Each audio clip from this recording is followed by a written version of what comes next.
Welcome to Perspectives, a podcast by Essence Learning LLC, and a place where leaders learn from leaders. Let's join today's episode.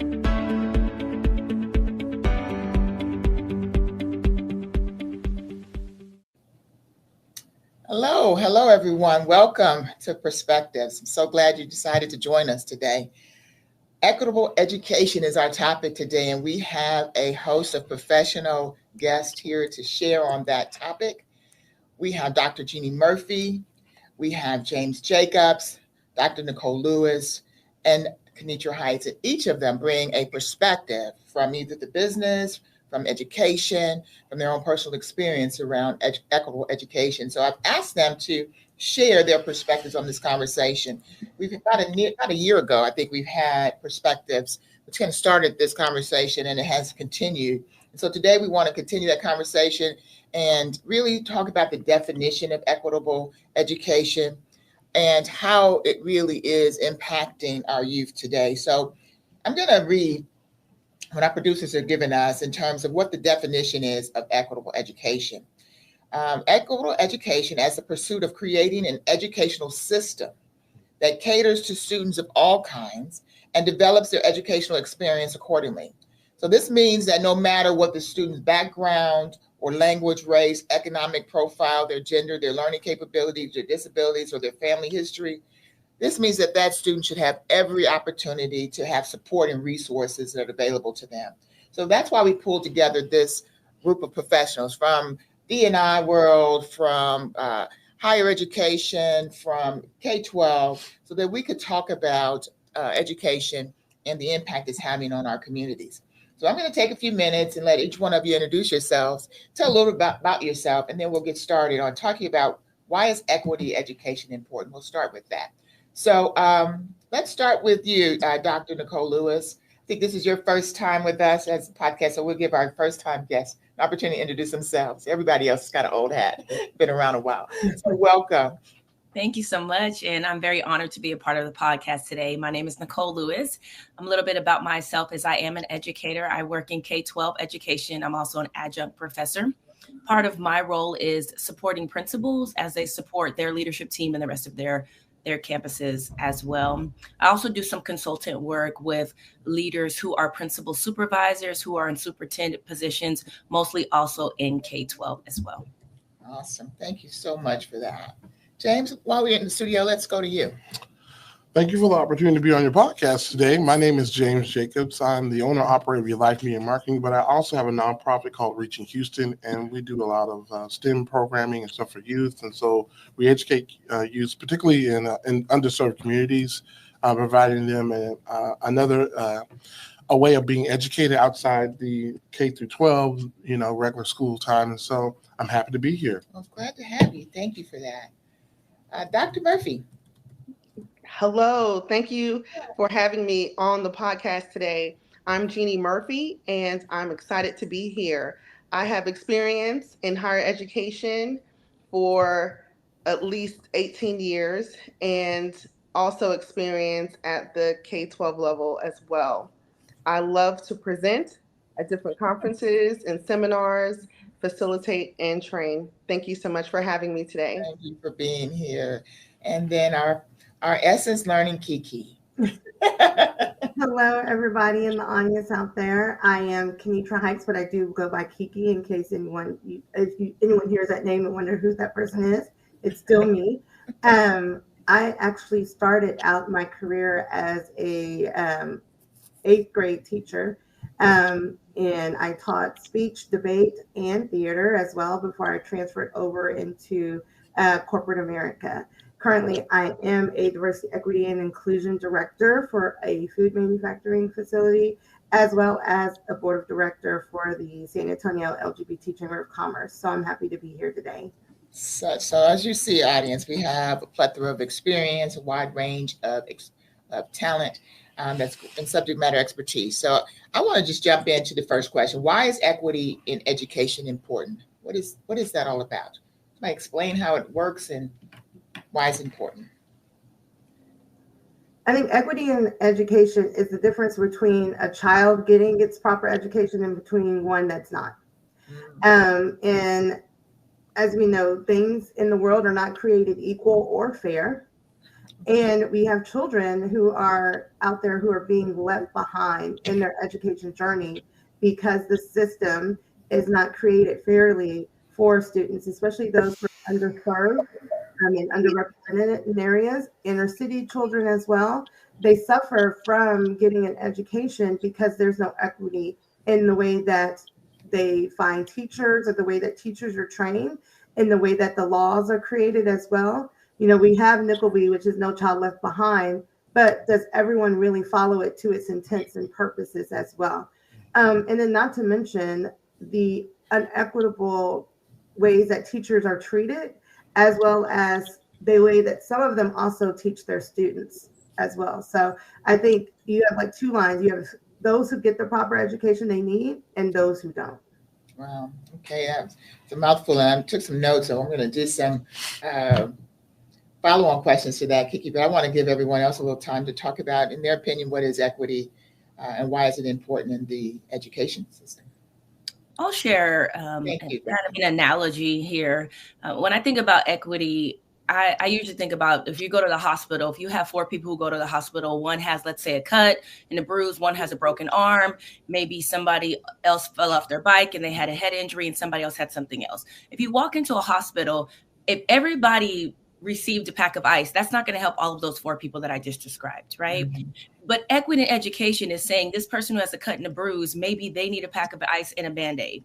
This other person here might need an MRI and they might need a cast. This other person might need a battery of other things. And so that's how I kind of think about equity in education, is giving each student or each teacher whatever it is that they're going to need in order to be the most successful. Mm-hmm. But the issue that we come across in education is that people start to talk about that's not fair. And I'm glad that Kiki brought that up, because we talk about fair is not always equal. It's really making sure that I look at each individual person and understanding what tools, what skills they need or what they're lacking, and how I can be of assistance to make sure that the playing field is leveled. So it's really important that we don't just take everybody all inclusive and say everybody in education is going to get this bag of ice, but we say this learner maybe has a few more gaps, or this person maybe from their home life doesn't have exposure to this, and so they may need a few extra things to ensure that they're still successful. So before we jump in with Dr. Murphy and James here, one of the things I was listening to is when the equity versus fair, and you both hit on that. So I don't want us to get too far away from that thought. Kiki also mentioned fair and equitable treatment for students and teachers. So before we get too far down away from the discussion around equity and fairness, how are teachers working into this? How does that become part of this equitable discussion and equitable education discussion?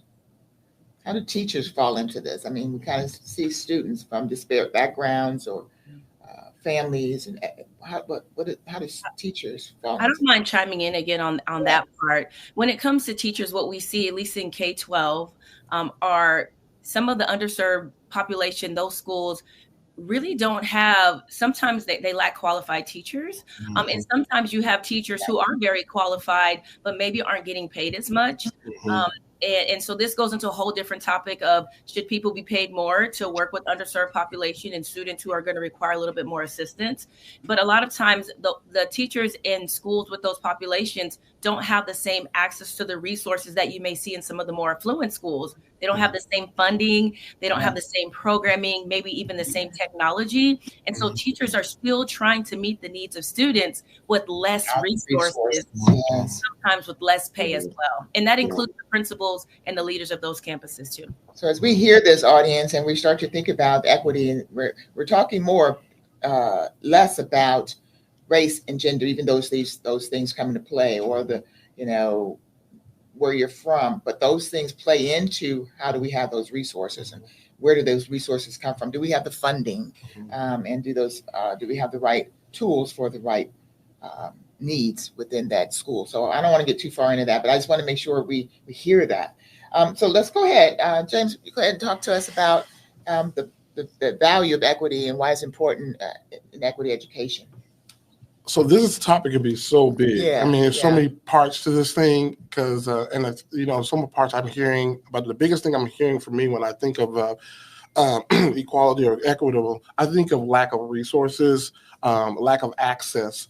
In my experience in working with underserved communities, I had a bus. I did a mobile bus, and I was 19. I took a bus, and I took the bus to Austin because it was, as far as transportation, it was totally lacking. And my experience in working here in Houston as well as Austin, transportation is a big issue in the field that I'm in because parents just don't have the time or the transportation.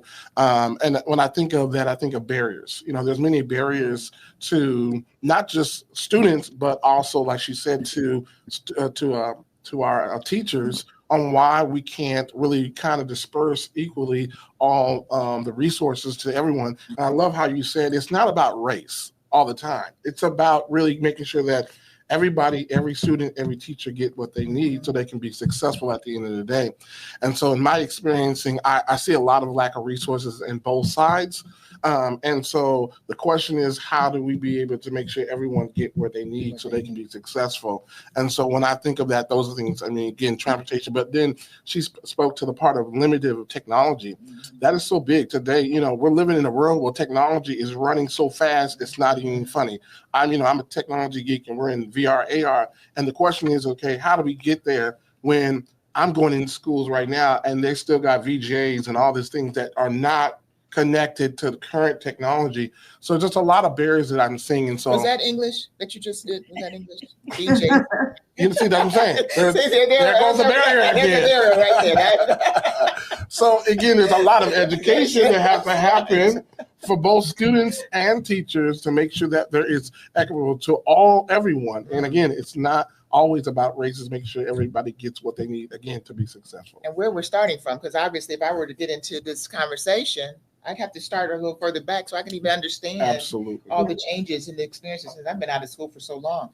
And sometimes as parents, when we put our children in school, we don't realize that there are those lack of resources and accesses in those schools or the districts or the systems. And then you mentioned, and I want us to pin it, that those lack of resources and access creates barriers. And it creates those barriers, not just for the students, but it creates barriers for the teachers. And so now we have students and teachers who are moving away from learning and trying to manage the barriers so that they can provide those opportunities and that resources and access. And so, we want to look for ways that we can remove those barriers and allow people to come in and then have true time and exposure to real education.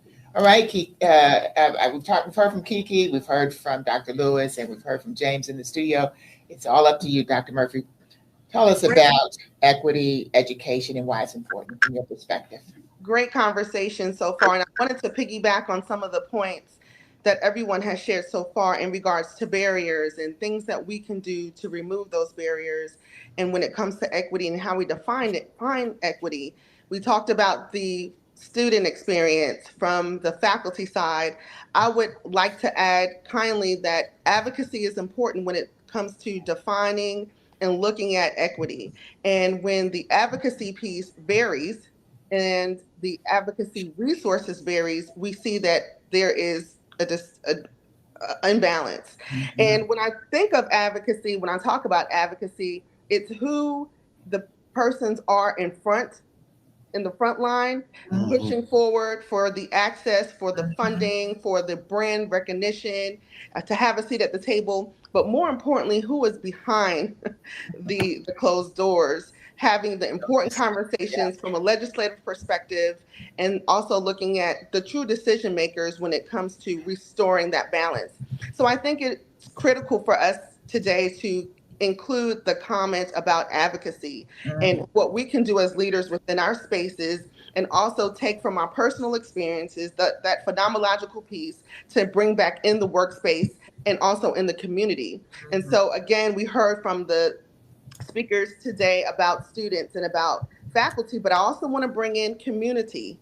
Advocacy for community is equally important in this equation.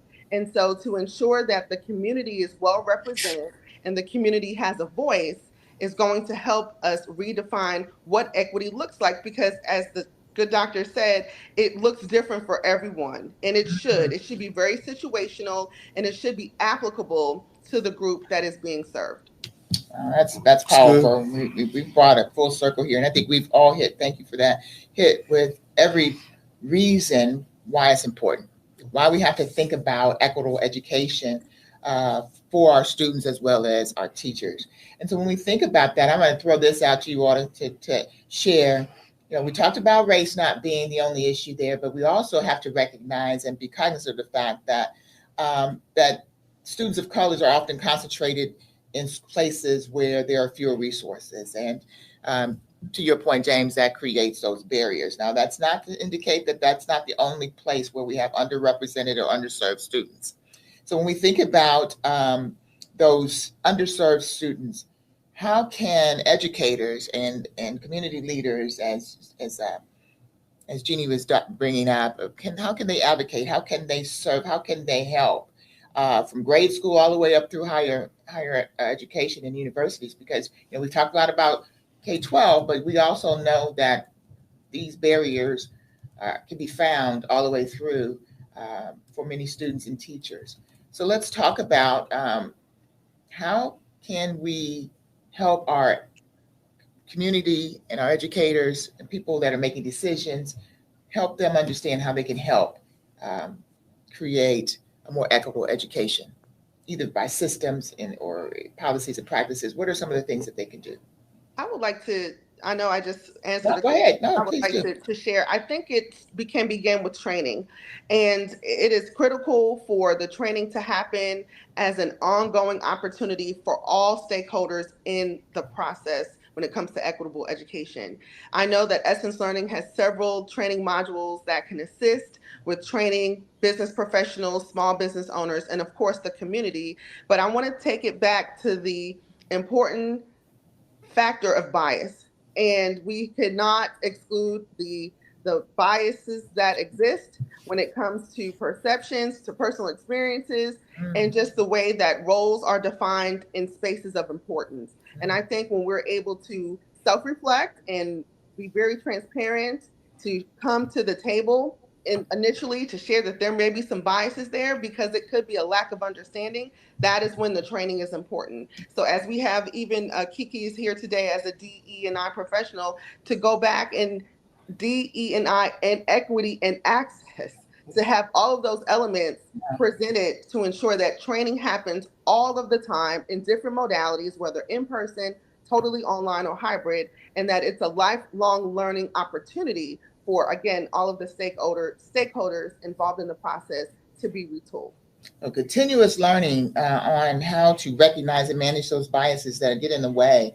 So it's not, we in our decision-making processes and the way that we view things and the lens that we see things and the way that we're making decisions, you're saying that we really need to think through where our biases are playing into that as leaders, as advocates, as folks that are involved in that. I love that. Thank you for that, Dr. Murphy. What are some other ways that we can help people to start to look for how they can identify underserved students and how can they help with filling that gap, equitable gap? Yes. Dr. Murphy brought up such a great point, and she started talking about bias, and I said, oh, that could be a 2, 3, 4 hour conversation. It's so true. But she said access, and that's very important. And then she also was talking about advocacy, and both of those are very important. For me, it's about the education piece. It starts with educating our community, like such as platforms as this one that we're on today, right? Letting people know that it is still an issue, that we still see some inequities in education, that it hasn't gone away after all of these years. But I also think about people who are in positions such as in any of ours or other people who are in positions who have the opportunity to have these difficult conversations with people and educate them that these inequities still exist. What happens oftentimes is that people, they get out of the cycle, but then they're not a part of the solution of helping other people get out of the cycle. And so just that education piece of letting parents know you too have a voice. What I see in education right now in K-12 is if we have meetings, town hall meetings, community meetings, board meetings, affluent parents show up to the meetings and they have a voice. If something is not working in the school, they speak about it. But we need to educate parents and the community members who are in underserved populations, and let them know that they too have a voice in speaking about the inequities and the barriers that exist. And I think sometimes it's whether they're working 2, 3, 4 jobs and don't have the time, or they just don't realize that they too can have a voice, that becomes a barrier because they're not speaking about it. That's powerful. Now we're bringing in that parent. And so we're adding people's roles and responsibility in solving for these equitable problems. So now we talked about the students, we talked about the parents, and now we're the teachers. Now we're talking about that parent, bringing that parent's voice into this conversation. And I love what you said, Dr. Lewis, in terms of educating our community that you do have a voice, you should speak up, and that we have to have communication and conversation in order to start moving this forward to solve for some of these equitable gaps that we're seeing in our education system, but giving that voice to everyone, not just speaking about it, but looking for a solution. So I love how you brought that up. Who else wants to share anything else about this before we move on? I wanted to jump in right after Nicole talked about that, because I think about the situation that just as recently happened in Houston with the state takeover of the schools, right? And the inequity that happened amongst that. And I think one of the most important things is showing up. Parents were showing up to council and school board meetings as well, to demand rights for their students also, and for their children. So I think a big part of that is sometimes you can't change the officials who are in power, but you need to be able to make a big wave and to stand up and to go and to be involved in those types of meetings as well. So I think the involvement in that really does happen, because I always think about the Houston situation. My niece is currently in teaching in Houston because there was a lack of teaching resources. And so she doesn't have her degree in teaching, but now she's teaching because there were no teachers. After the state takeover, many people decided to not come back to the school and to teach. And so, you have to think about that from a social activist standpoint, is being out there and making sure that you are speaking up for your child in front of those elected officials as well, and coming out in numbers and encouraging other people to come out along with you, because those numbers really do make a difference. That's right. Great conversation. Thank you for adding that, Kiki. And if I can please piggyback for one moment off of Kiki's response, and thank you so much for sharing the importance about coming out and showing up. I would like to add that I think in addition to coming out and showing up, it is up to us as leaders, as business professionals and owners, administrators, policymakers, to ensure that when the community shows up and comes out, that it's a safe space, that it's a safe space that conversations can happen. And at times there may be an impasse where there's not agreement, but to have a voice, and that voice to be heard, even if there is disagreement or varying opinions on the topic at hand. And that goes back to being respectful. And as Essence Learning offers the Essence of Respect training module, and going back to the point previously about training and having ongoing advocacy training, I think being understanding of we can have a difference of opinion. That's the beauty of diversity. That's okay. That's not a bad thing, but this is a safe space to have the conversation. And even if the conversation needs to be tabled and people are able to stop, reflect, assess, create a plan and strategy, and then come back with a plan, I think is important, because often we see that happens. There's a standstill. We feel that feet are dug into the sand. There's no moving forward, no moving backward, but it's important that we have to continue to have progress in this space. Good. That's great. Thank you for that. Making it safe to have these conversations is important.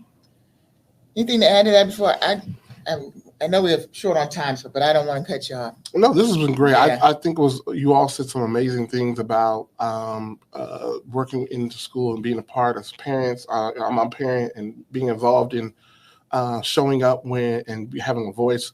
But I want to speak to the community. How important it is for us as community leaders to be more involved in the process. They're saying that they said as far as volunteerism has reduced 7%, has been going on decline, where communities have not been involved in community activities. I'm part of an organization called the African American Wellness Agency. It's based here in Houston. They have chapters everywhere, and they've been pushing about Black men, educating Black men getting them to get out, be more aware of their health.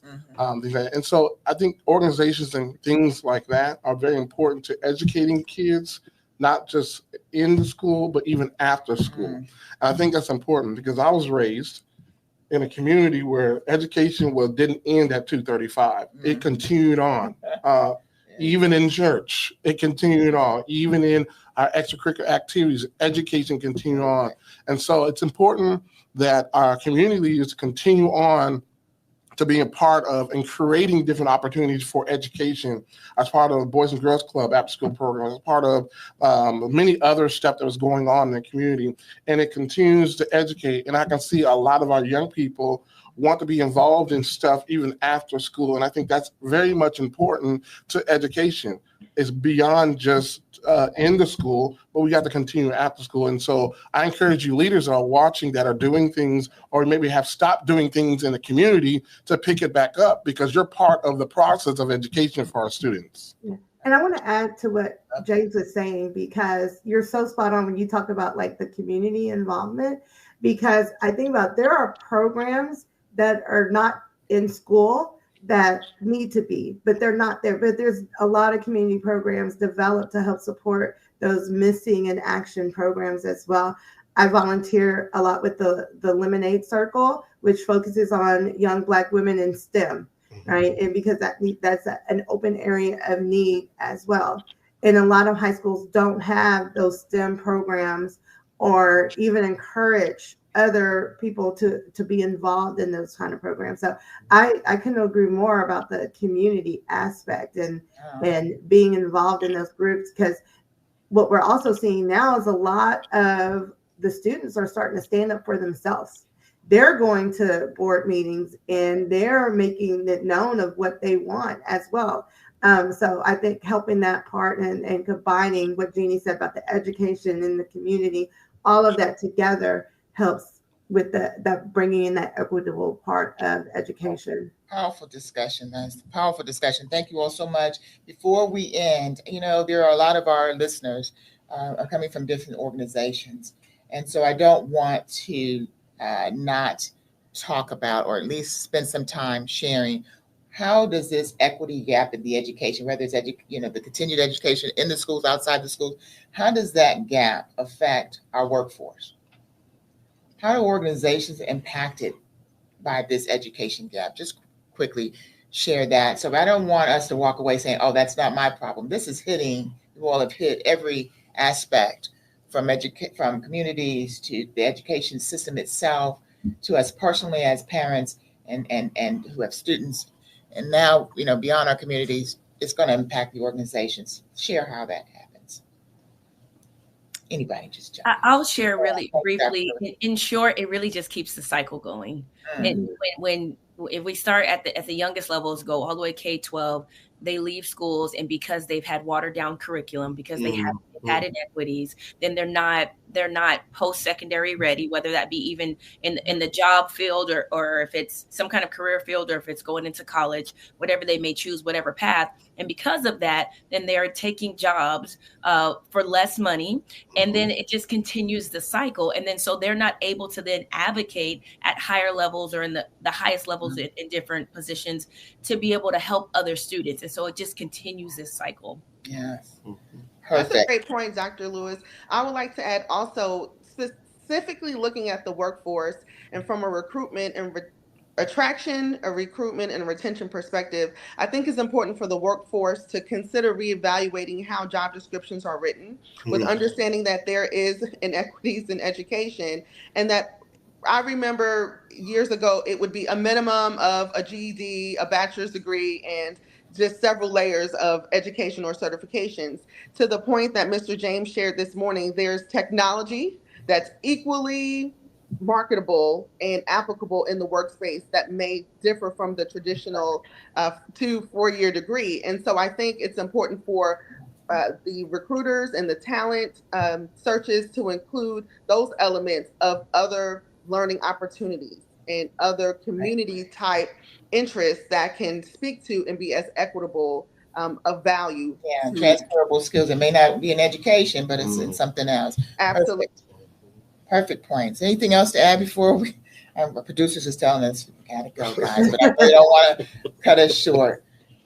Anything else? All right. Well, I really, really appreciate this. Was a dynamic conversation. Great conversation. We were able to touch on all bases in terms of how the equitable education, what I'll call the gap, impacts us in our schools and in our communities, in our homes, and even in our organizations. And we all need to get involved no matter where we are. And there's something we can make a difference in. So we can't just leave it up to the superintendents, the deans, the principals to fill that gap. It really falls into each of our laps to make sure that we are providing the best resources and access to our students at all levels. So thank you all so much. Thank you all for tuning in. Please join us at www.essencelearning.net. We've mentioned several opportunities for you to gain more education and more learning, but we also have more podcasts for you to listen to. Thank you for joining again. Thank you to our guests. You guys are phenomenal, and I love that you have been repeat guests, and we hope that Dr. Lewis, you'll join us again on a future podcast. Everybody, wish you well. Thank you for joining Perspectives, a podcast by Essence Learning LLC. Essence Learning is your solution to personal and professional development. We partner with our clients to develop a learning strategy that will increase productivity, enhance performance, and align with their purpose and goals. For more information, visit us online at essencelearning.net or call us at 1-877-657-5755. It's a great conversation.